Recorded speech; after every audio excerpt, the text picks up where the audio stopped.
The combination of the tax royalty contracts, the participation of GMPC, without a question gives the majority of the wealth from all of these discoveries, all of this production, to the government and people of Ghana. The Kosmos business model is simple. It's focused on finding oil, bringing it to the points of development, and passing the projects on to companies that are designed to be there for the long term, for the life of these projects. The very large independents, the majors or the super majors, depending on how big resource bases we actually find. Because that's what they do. That's what they do best. Our focus as a small company is really to find the oil in the first place, and as part of that, bring in the right successor. We've done the job we promised the Ghanaian people we'd do, which was we would come to Ghana, and if there was oil there, we would find it. We did that.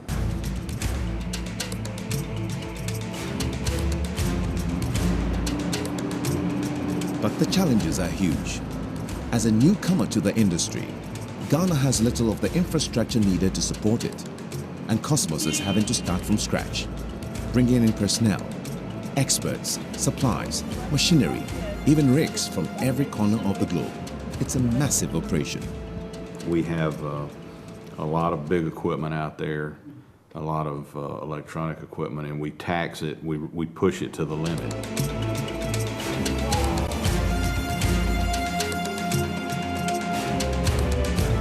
A well is like a race. Once it starts, I mean, it's a race to the finish line. We're spending a lot of money every day, and time is money in the extreme on these type operations.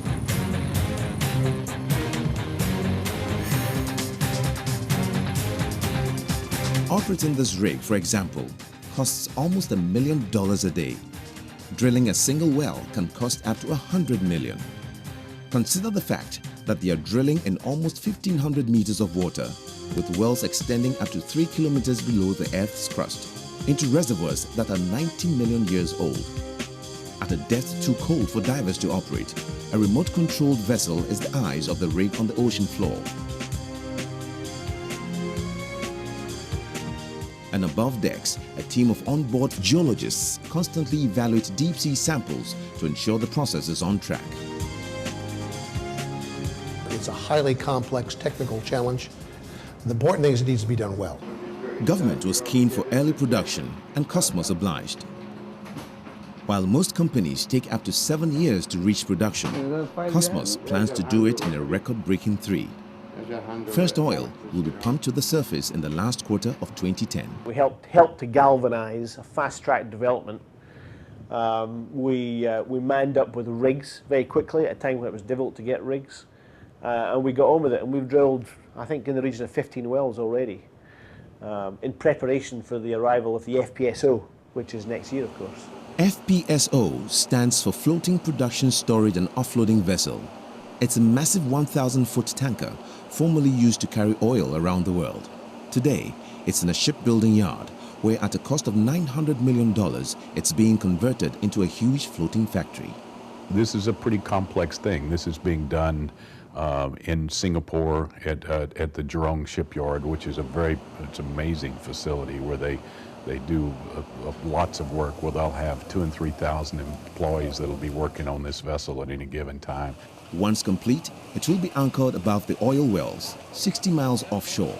Raw oil from the ocean bed will be pumped up into the vessel, processed, and stored in its massive hull. When it reaches its capacity, 1.8 million barrels, the oil is sold, transferred to a tanker, and shipped out. And here in Singapore, the vessel is nearing completion. The team, once again, is delivering on something that many people thought not possible. We are definitely on track for production in the last quarter of 2010. Already, Ghanaians are gearing up to take advantage of the many possibilities that will flow from the oil find.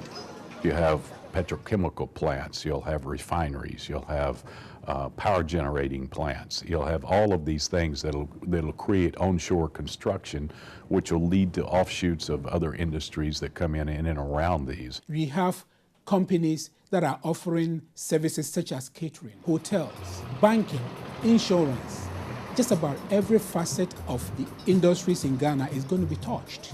The oil being here, I think it will help people a lot. And the unemployment will reduce. I finished school last year, and up to now, I'm not working. Yeah, so I think it's going to create a form of employment for the youth of Ghana. So many types of work will come, and development will also come. It is something that will lift the living standard of our people. That is our expectation. Out on the rig, the process has already begun.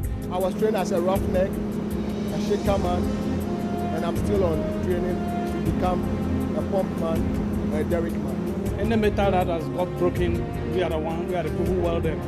If you want to lift anything, any booming pipe, drilling pipe, yeah. We are all serious here. All the people who are working here, everybody is serious.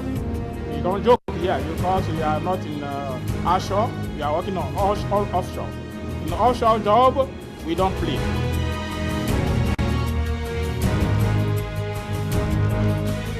It's going to bring a lot of good things in Ghana. We have to, at least our government have to take care of it so that it's going to help us and our generations coming up. It's all about managing the wealth. Whether it's gold, whether it's oil, whether it's something else of great value, it's how you manage all that tax revenue, the royalty revenue, the value that will go to GNPC. The joy is spectacular because you've created a future for government, for the people, where there's going to be substantial revenues down the road. There's going to be an industry, it's going to be an employment. It's a great opportunity for Ghana. It's a great opportunity for people working there. I mean, it will bring, in my mind, tremendous prosperity over a long period of time. We're talking about Jubilee producing for many, many, many, many years. In fact, there are people who are not yet born, engineers, geologists, who are not yet born in Ghana, who will work Jubilee in these other fields sometime in their life. I was extremely happy for us at Kosmos as a company, but I was also very, very pleased for the Ghanaian people because I knew it was going to make a meaningful difference in the lives of all of the people. We see a tremendous future in Ghana, and it's a place we believe in. We've obviously invested a lot of time, a lot of effort, a lot of money, and we expect hopefully a very long-term relationship with Ghanaians.